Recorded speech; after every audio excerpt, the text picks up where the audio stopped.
नमस्कार बच्चों, मैं आपकी हिंदी की अध्यापिका।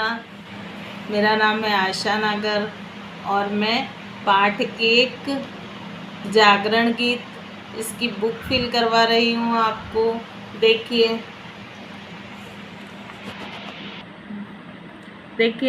भाषा की बात। प्रश्न 1, इन शब्दों के दो पर्यायवाची लिखिए।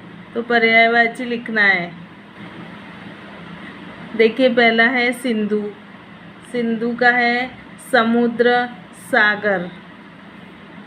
दूसरे का है फूल, तो है इसका होगा पुष्प, कुसुम या सुमन। ठीक है। फिर है नभ। नभ का होगा आकाश, गगन। ठीक है। फिर है धरती। धरती का होगा भूमि, धरा। फिर है पथ। पथ का होगा रास्ता, राह।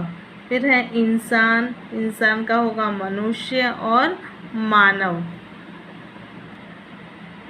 देखिए इस प्रकार एक ही वस्तु के अनेक नामों या एक समान अर्थों को बताने वाले सभी शब्दों को पर्यायवाची या समानार्थी शब्द कहते हैं। ठीक है, हमने देख लिए, ये कर लिए। अब देखिए गति। गति का मतलब होता है चाल, है ना, और तेजी। फिर गति। गति का मतलब होता है दशा। तो ये क्या हुआ, अनेकार्थी शब्द हो गए, यानी एक के अनेक अर्थ हो गए, एक शब्द के अनेक अर्थ हो गए, इसलिए क्या हो गए, अनेकार्थी शब्द हो गए।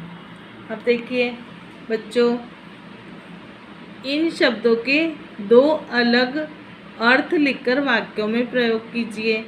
तो पहला है मूल। मूल का मतलब होता है जड़।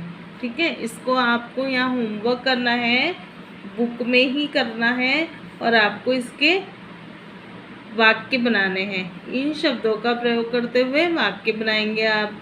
तो मूल। मूल का मतलब होता है जड़, है ना। इसी तरह है मूल। मूल का मतलब होगा मूल्य। तो मूल्य का वाक्य यहाँ पर बनाएंगे। जैसे जड़ का वाक्य मैं आपको बताती हूँ कि पेड़ों की जड़ जमीन में फैली हुई है। ठीक है, तो आपको इस तरह ये भी वाक्य बनाना है। फिर मन। मन का मतलब होता है ध्यान। ध्यान का वाक्य यहाँ पर बनाकर लिखेंगे। फिर मन। मन का मतलब होता है शुभ काल, यानी हम जो अच्छा कार्य करते हैं, ठीक है, वो काल कैसा का होता है, शुभ। ठीक है, तो ये यहाँ पर आपको उसका वाक्य बनाना है। फिर गुरु। गुरु का मतलब होता है शिक्षक या बड़ा। तो आप दोनों में से किसी का एक का प्रयोग करते हुए वाक्य बनाकर यहाँ पर लिखेंगे। फिर गुरु। तो गुरु का मतलब होता है भारी या श्रेष्ठ। तो इन दोनों में से किसी एक का प्रयोग करते हुए वाक्य यहाँ पर बना के लिखेंगे।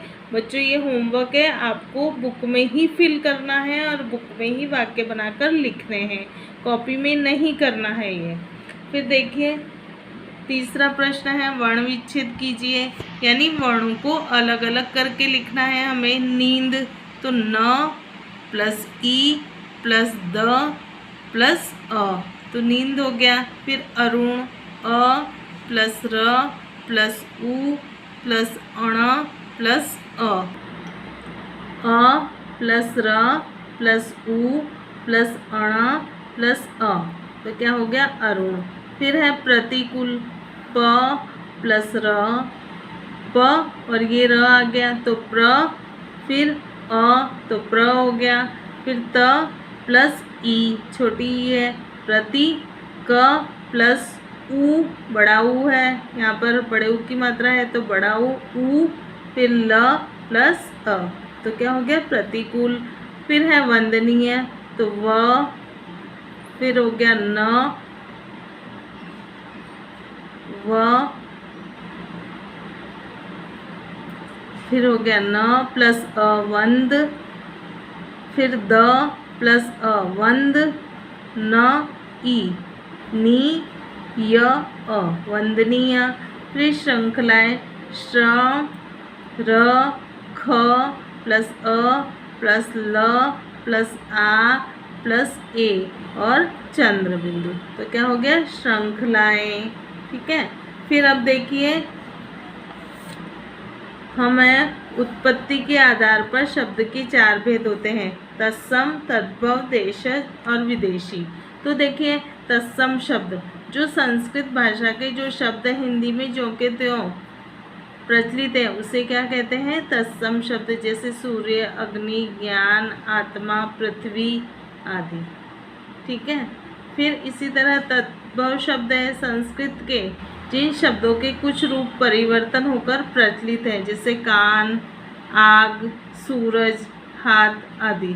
फिर देशज शब्द है देश की अन्य बोलियों से जिन शब्दों को लिया गया है, जैसे खुरपा, लकड़ी, लड़का, रोटी, छोरा, खिचड़ी, खिड़की आदि। फिर है विदेशी शब्द, विदेशी भाषाओं के जो शब्द हमारी भाषा में प्रचलित हैं, जैसे स्कूल, डॉक्टर, स्टेशन, रुमाल, आदमी, किताब, तोप, बाल्टी, तौलिया। देखिए प्रश्न, इन शब्दों के तत्सम रूप लिखिए। तो नींद, नींद का क्या होगा? निंद्रा। फिर है धूल, तो धूल का क्या होगा? धूली। फिर है फूल, फूल का क्या होगा? पुष्प। फिर है हाथ, हाथ का होगा हस्त। फिर है बूंद, बूंद का होगा बिंदु। फिर है सिर, सिर का होगा शिर। ठीक है। फिर सपना, सपना का होगा स्वप्न। फिर धरती, धरती का होगा पृथ्वी।